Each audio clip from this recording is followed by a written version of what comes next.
particularly toxic agents in iodine D.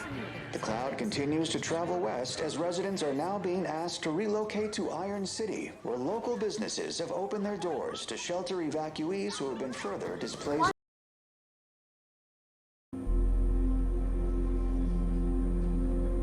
How is Babette? I don't like the latest rumor. Tell me.